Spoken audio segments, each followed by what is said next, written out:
Erin, Tracie, Hello. welcome to the CTO Studio. Hello. Thank you.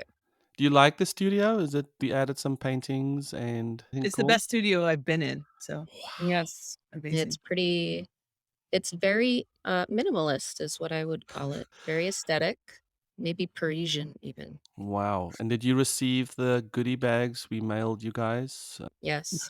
I Good. received my live turtle Oh, and yeah. Thank you. You were oddly specific about what you wanted. So yes. You're not supposed to say about the bags on air because not everyone gets the you're bags. right. You're right. We You're choose right. who gets the bags and the turtles. It's turtles all the way down. I'm so happy to have the two of you. We are talking about the hiring process in general, the global hiring problem. And today we want to dig into the assimilation of great people into our culture, fondly referred to as the onboarding process, but also the things that we need to think about when we finally land the candidates, we find the sales job worked, they're in, we're in. You are doing middle management hiring, direct report hiring, executive hiring. All of that is a complex morass of relationships and getting to know each other. So, really thankful, Britt and I, that the two of you can join us. From 7 CTOs, my name is Etienne De Bruin, and you're in the CTO Studio.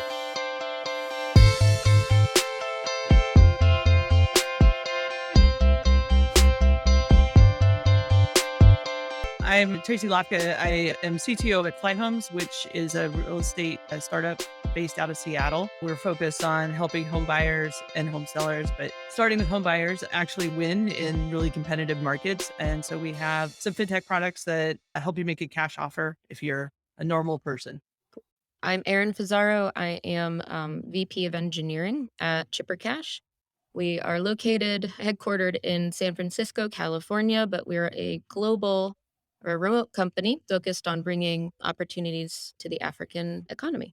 Bringing brilliance in many different places and in many homes. You've hired someone, they've started the process. Like, where does your brain go after that? What are the first things you start to think about or even start questioning or Yeah. So when I think about when I bring someone on board, the first thing I have to think about is I think everybody leans into onboarding. And so, like, how do you get access to things and who is their manager and all of the operational stuff? The thing that we've started doing in engineering is providing people with buddies as well. And that's more around because once you get your systems set up and stuff, it's also really easy to feel isolated.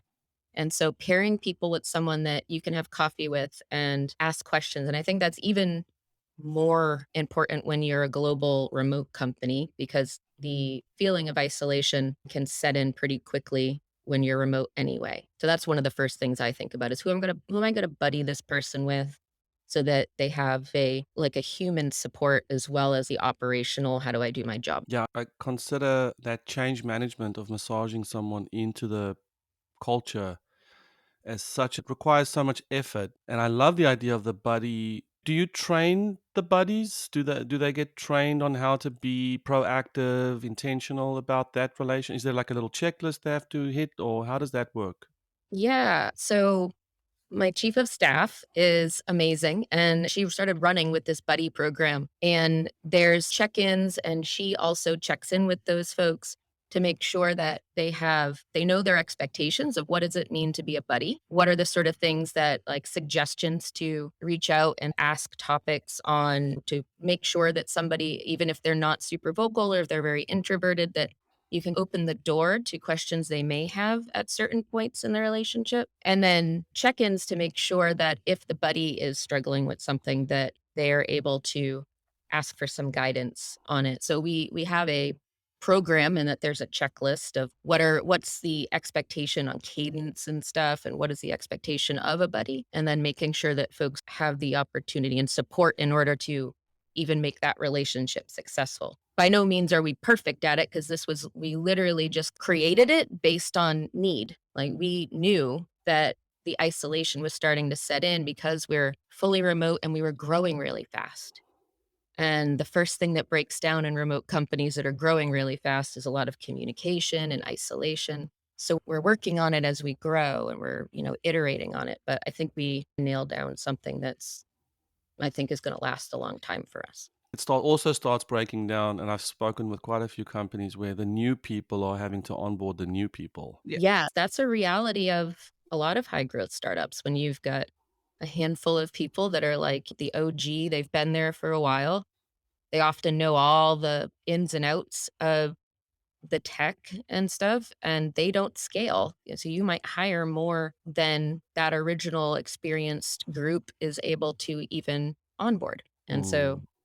as people get 3 weeks in, they're now, "Oh, you're a veteran. You've been here for 3 months." I was at a large enterprise a few months back, and I was in a conversation, and the one person kept saying that they're the new person, and come to find that they had already been there for 5 years, but they still considered them. So this is a company where the tenure is decades, and but it really is interesting to consider the newness of people and their perception of the new culture they're in. I actually use that as a selling point in interviews, that you're not going to feel like there's so many new people that you're all learning together. And you're not going to feel like, oh, I'm still a new person 5 years in. We'll be training somebody in 6 months. So that'll be fine. I think the buddy system that's worked really well for me, both even in person. We did that at Porch. And it's one of those things where in person, you go through orientation, all of that.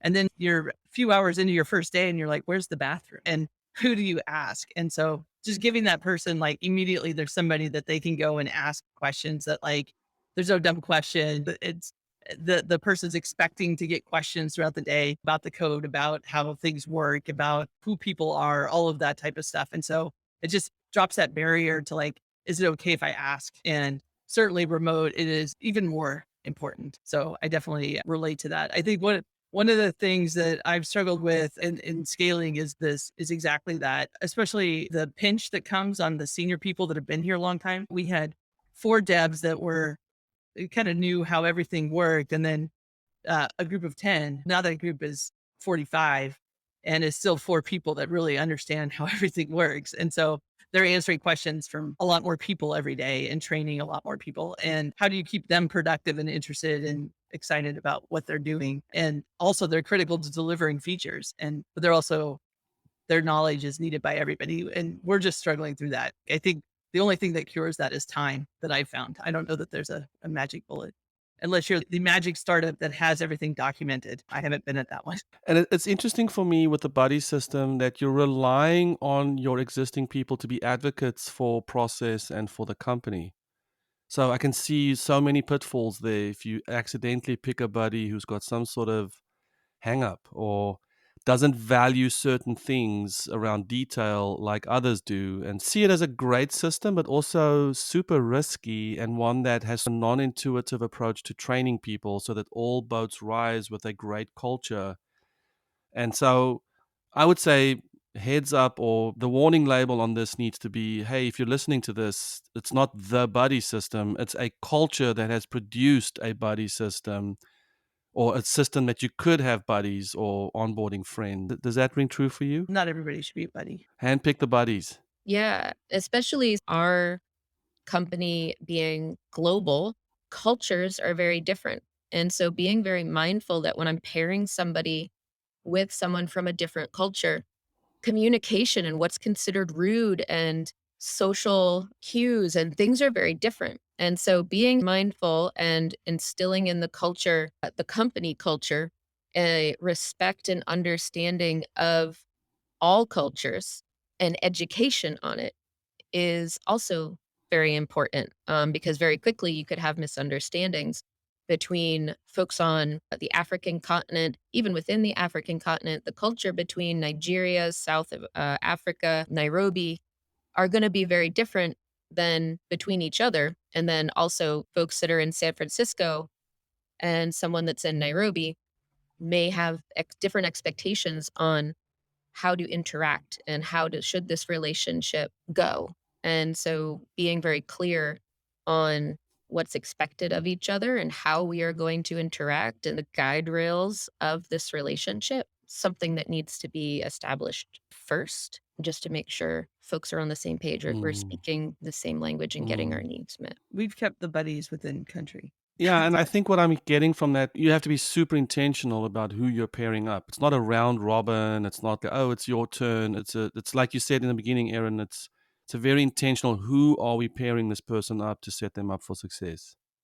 Does that have to be? Do you find that has to be within departments, or does cross-functional onboarding? Is there value in having a cross-functional person be the buddy? Yes, I think that you get a benefit in different situations. So, for example, if I have a very junior engineer that needs a buddy, I would probably buddy them with another engineer. I think that would probably be the better pairing for that person. Now, if I'm bringing on a TPM or an engineering manager, I might actually buddy them with someone outside of it because I think at that scope, or like a staff engineer, for example, at that scope, the expectation is you're going to be more equipped and you're going to be working with a lot of people outside of just the department. And so creating those relationships, I think is going to be more successful than maybe someone that is a brand new engineer that might be a little bit confused. So I Mm. think it can be very personalized. It depends on the person, depends on their role, depends on their level of responsibility. For engineers, I've tended to put them in buddy pairs with somebody on their team. And then I actually haven't done this with other roles. So interesting. I hadn't even thought about it. Yeah, I promise I'll move off of this topic now, but I'm really fascinated by that because it goes both ways, and in my mind, seeing just the immense amount of training and cultural benefit that there needs to exist in order to unleash our people on new people. Yeah, it has me curious when we're looking at onboarding someone and putting them potentially in these buddy systems. Is the person we're choosing to buddy up with them, do they exemplify the values of the company? Are they someone that we look at and we say, hey, that person really speaks to and lives into the culture we want to create? Is that kind of a part of what you might look at in choosing a buddy? Or is it more, oh, similar role or similar background? Does culture and value become a topic of conversation when you're thinking about the best match? Absolutely. It's in our hiring process. We don't look for culture fit, quote unquote, but we do look for there are specific values that we have as a company. And so it's an expectation. It is an expectation that everybody is embodying those values. And sure, some people are better at it than others. Some go more deep on certain values than others. But I think that's a prerequisite for everything at Chipper Cash. So I haven't had that much difficulty in because we really expect that of everyone. And I can't think really of anybody where I would be like, oh gosh, maybe they should not be chosen for the buddy system. But yes, that's definitely, you want to make sure that the people that are essentially representing your culture to brand new, fresh faced, innocent new hires, that they're representing it appropriately. Yeah. So I would absolutely expect and recommend that. Yeah, definitely. You want them to be exemplars of the culture. And then I would say also, this isn't the only thing we do for onboarding, right? It is a way for people, it's a low stakes way for people to get their questions answered or to have an outlet of like, where they don't have to feel guilty about somebody's time. That's to me like the thing you want to overcome with this. It's not like the end all be all of onboarding. There's other stuff that happens. Yeah, so let's talk about that. Is there can we just rapid fire some onboarding steps or some things that you have found works really well in that progression? There's a lot of things that we take for granted that people do know, but really it would be great to just, since you're both so experienced, what have you seen and what have you enjoyed in onboarding? And then we can maybe juxtapose that in a minute with what you've seen backfire or not work. So I think having expectations clearly laid out for new hires, because people come in and they have a lot of anxiety about delivering and what do they have to do to be doing a good job right away. And we have checklists. For one of my directors started doing this, and it's a great idea to have your first week, your first month, first 90 days of go talk to these people, get your machine set up, get a task assigned to you, whatever those things are. I like getting to the point where I always tell my managers to make sure that you have for new engineers a couple easy things for them to like, and a couple more than one thing for them to work on. So when they get stuck, if they can't get an answer right away, they can flip to the other thing and keep moving. If they don't know the language, making sure that they know it's okay that they don't know the language that you're working in. And so it's okay to take that time to go. My expectation is in these 2 weeks that you are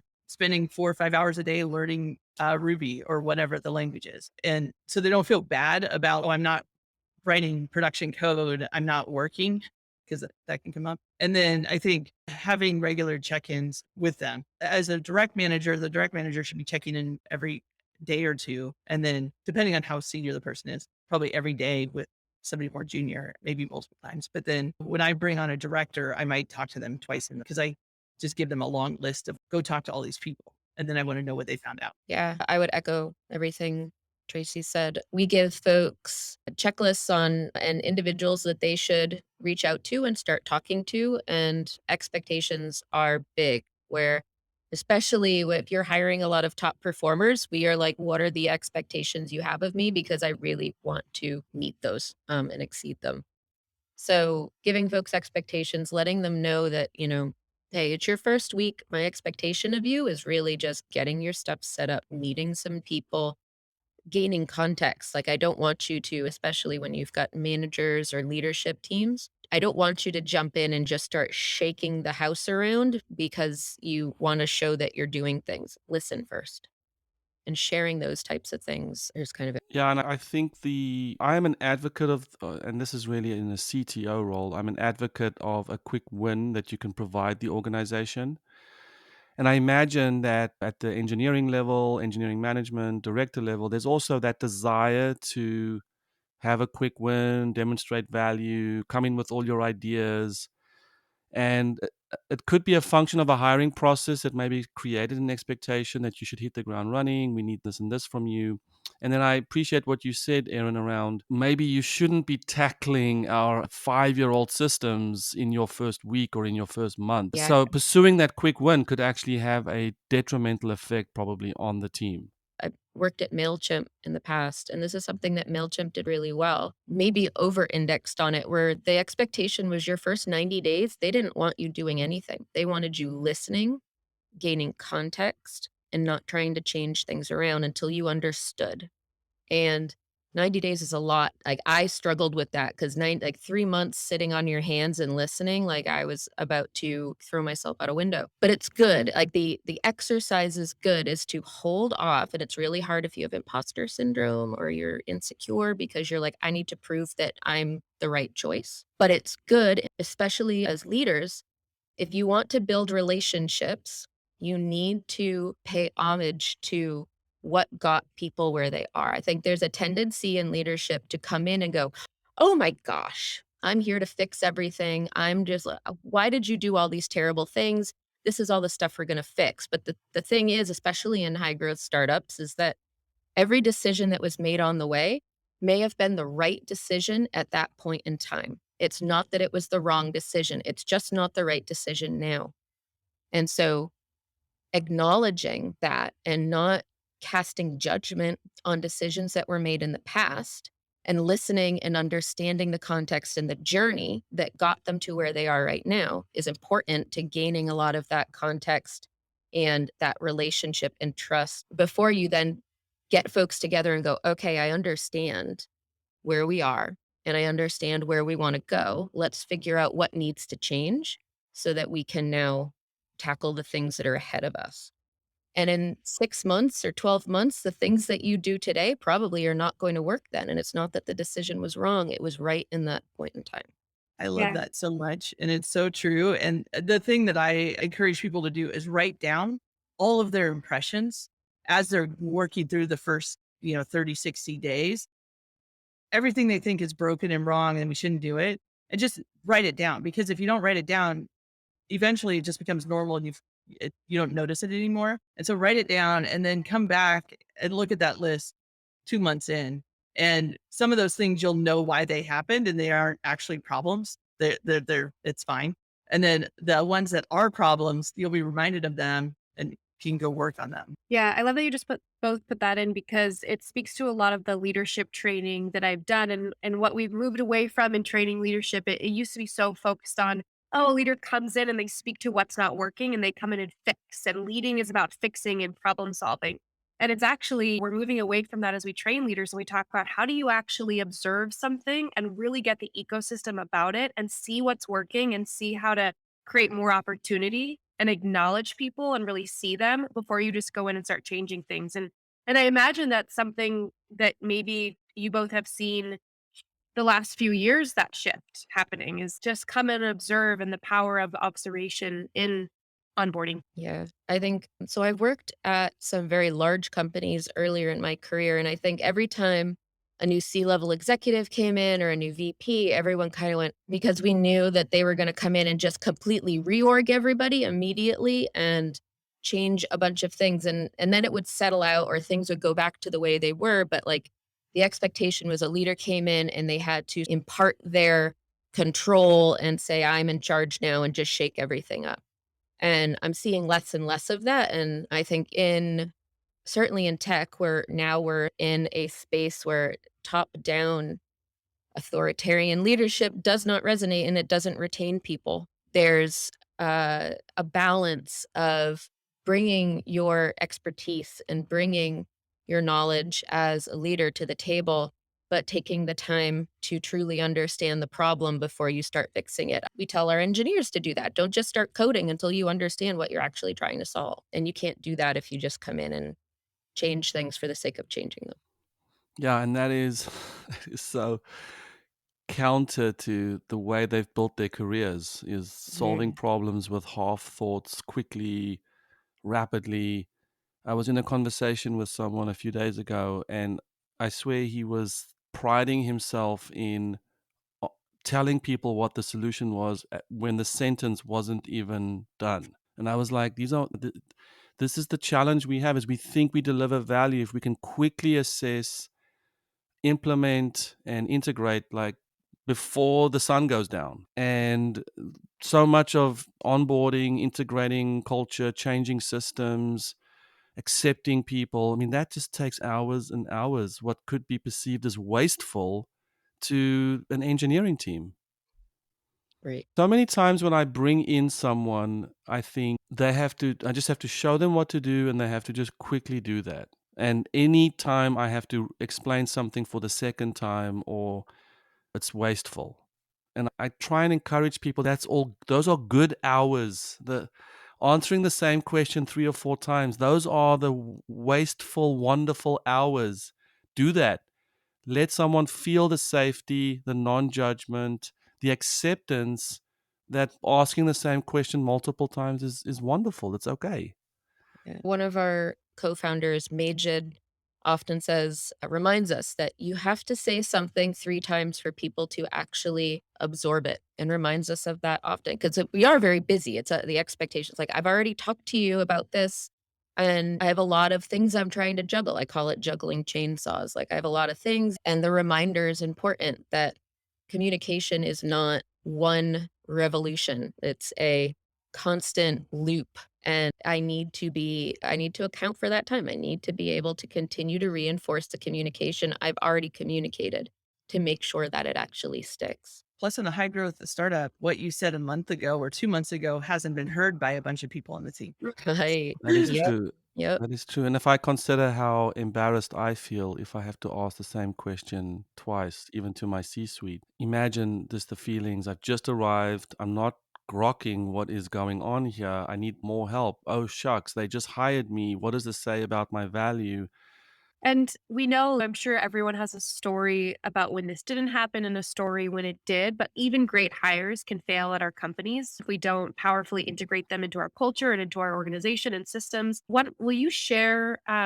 Anything you would offer about that? Like how either a story of what went wrong so people can have some tips about what to look out for, or a story when you did really hire a great candidate and how it went so right and what led. I think I can share what I'm struggling with right now, and maybe you guys have ideas. We've been going through all this rapid growth, and we have a system that's not documented well. that has a lot of unforeseen side effects. And we've been really struggling with bringing on senior engineers and keeping them, because senior engineers want to be able to drive stuff independently. They're used to taking on a project and getting it shipped. And a lot of our stuff, they get close, they get 90% done. And then it's, oh, actually, the way you did this isn't going to work at all because of some side effect that you had no way of ever discovering on your own.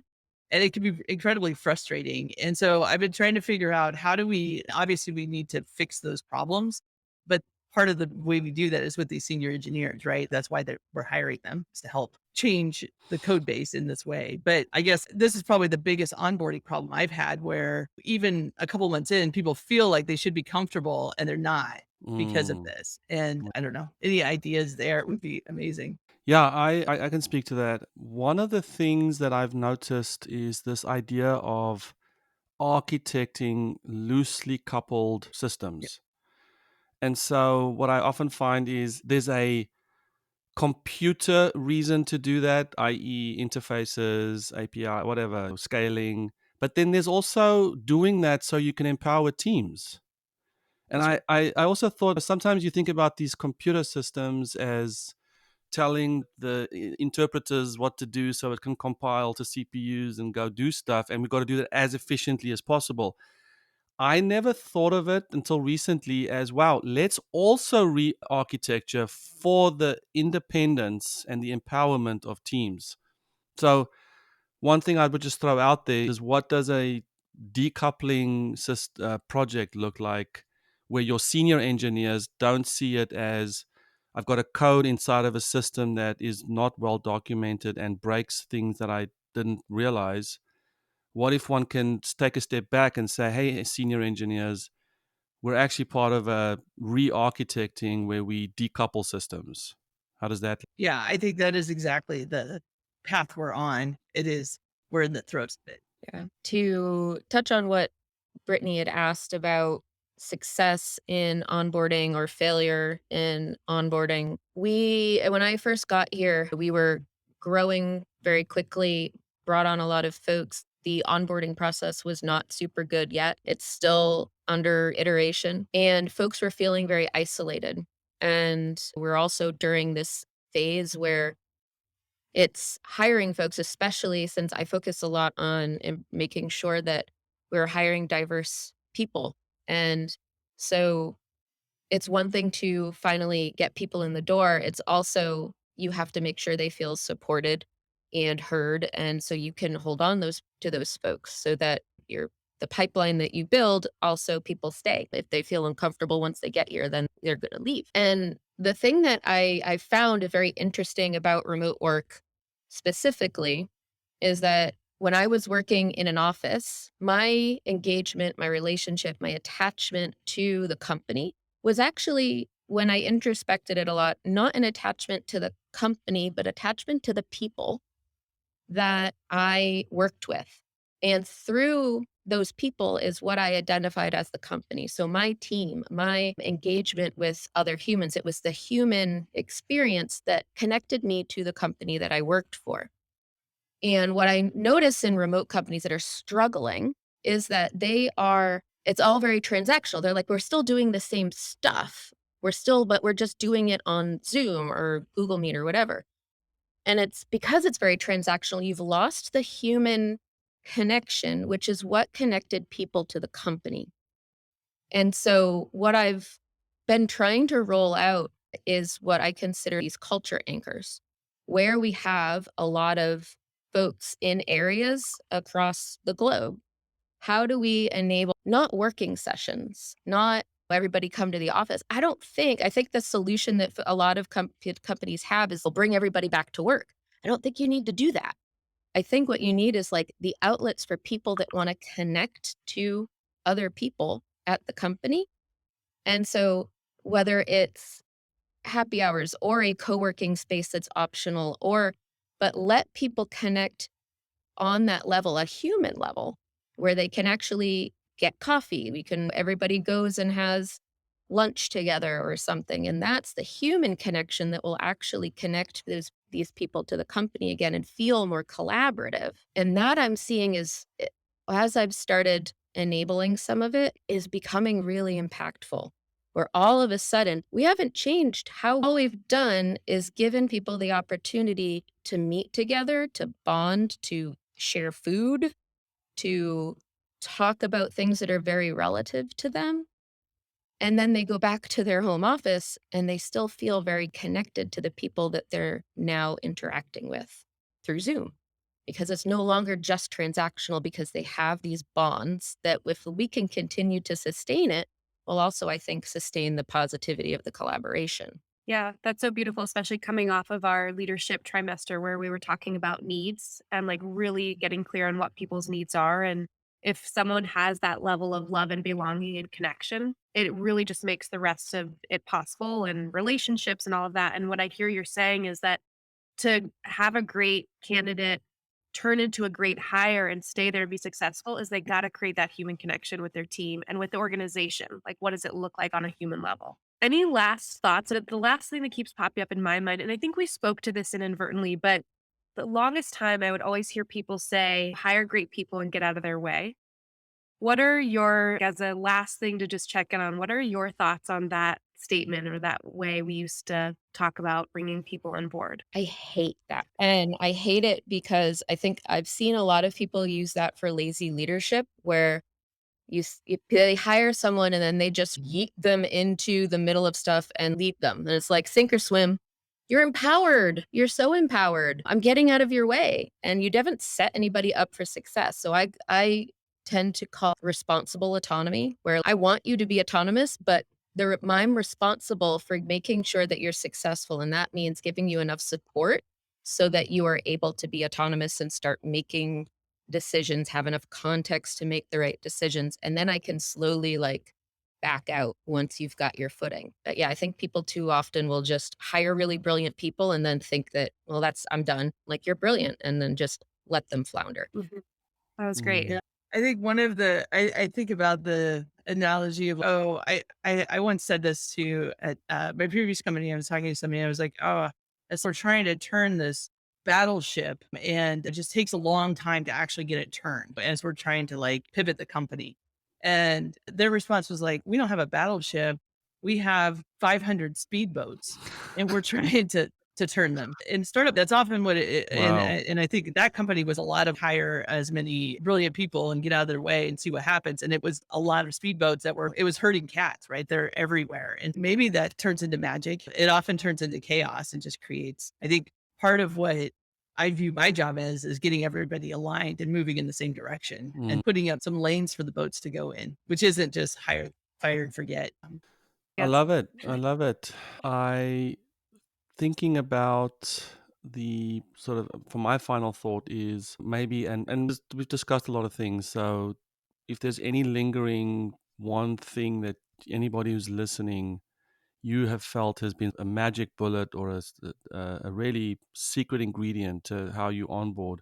I love what we said about buddies. I love what we said about these progressive checklists. I think those are all super tactical and great, not getting out of people's ways too quickly, but really having them with these culture anchors and all that. Just in your final thought, is there anything that you feel people could know of as a sort of an insider trick that you also feel is valuable? We've started doing pre-recorded videos of like walkthroughs of the code base and stuff like that, that especially because we're in multiple time zones and all of that, it's difficult to get time with the people who know code. And so walking through that in a video and Mm, then as people come aboard, they can watch those videos and get a sense of mm. how this. And what I love about that is not just that those videos exist, but imagine a new hire opening up a wiki and just seeing this wealth of information.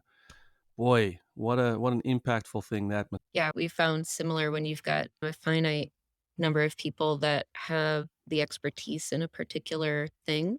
And so recording it then also allows for people to watch and learn at their own pace, rewatch something, and not have to feel like they're bothering the same senior person over and over again. So that is a super unlocking a way to scale a subject matter expertise Mm, as you grow. very good. Great. Thank you both so much for joining us and giving these tidbits and sharing some insight, and really appreciate your time. Thank you. Thank you for having us. This is amazing. Thank you for listening to today's episode of CTO Studio. This is a little taste of the many conversations we have inside 7CTOs. In addition to our peer groups, 7CTOs members are also part of Slack, where ad hoc issues can be addressed by the larger collective. We also have 1 to 2 Zoom calls a week where we go deep on specific challenges like brand new technologies, hiring strategies, people management, and expanding our influence and branding as technology leaders. Also check out 7ctos.com, where we publish our list of events like upcoming retreats and colloquiums in a city near you. Applications are always open, so mention CTO Studio when you apply and you'll get a free strategy session with me. Wouldn't that be fun? See you next week.